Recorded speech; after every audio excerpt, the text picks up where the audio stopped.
عبادت تو 2 گھنٹے کا کام ہے، روزہ 1 مہینے کا کام ہے، حج 10 دن کا کام ہے، زکوٰۃ 2 منٹ کا کام ہے، جیب سے نکال کے دوسرے کو دے دیا۔ 24 گھنٹے کی زندگی کا اسلام کیا ہے؟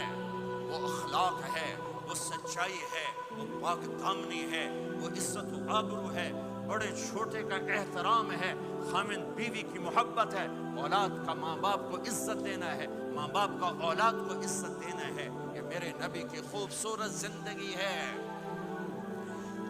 سورے جہان کے نبی اور گھر میں آتے ہیں تو حضرت عائشہ کو آٹا گوندنا نہیں آتا، میرے نبی حضرت عائشہ کو آٹا گوند کے دیتے تھے، آٹا گوند کے دیتے تھے۔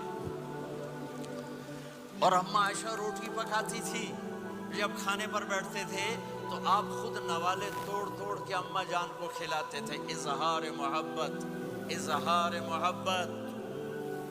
ایک نوجوان کہنے لگا مولانا کوئی تعویذ دو، میری بیوی سے لڑائی رہتی ہے۔ میں نے کہا بیویاں تے تعویذ چلتے ہی کوئی نہیں۔ کہنے لگا کیا کروں؟ میں نے کہا نبی والا طریقہ اختیار کرو، محبت دو، عزت دو، احترام دو، اور جب کھانے پر بیٹھو 2-3 لقمے اپنے ہاتھ سے کھلا دو۔ کہنے لگا اس سے کیا ہوگا؟ میں نے کہا تو دیکھ لینا کیا ہوگا۔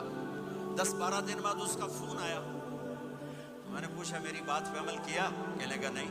میں نے کہا کیوں؟ کہنے لگا شرم آتی۔ میں نے کہا کمزور کے ساتھ لڑتے ہوئے شرم نہیں آتی؟ کمزور سے بھی کوئی لڑتا ہے، عورت تو بیچاری کمزور ہے، اس سے بھی کوئی لڑتا ہے۔ تھوڑی دیر کے بعد اس کا فون آیا، کہنے لگا مولانا کمال ہو گیا۔ میں نے کہا کیا ہوا؟ کہنے لگا میں نے جو ہی اس کے منہ میں نوالا ڈالا، اس کا منہ وہیں کھلا رہ گیا۔ وہ کہنے لگی تمہیں کس نے یہ سبق پڑھایا؟ تو خود تو نہیں کر سکتا۔ انہوں نے کہا مجھے مولوی طارق جمیل نے پڑھایا۔ انہیں ایسے جھولی اٹھائی، اللہ مولوی طارق جمیل ہو آباد رکھے جائیں تینوں بندہ بنایا۔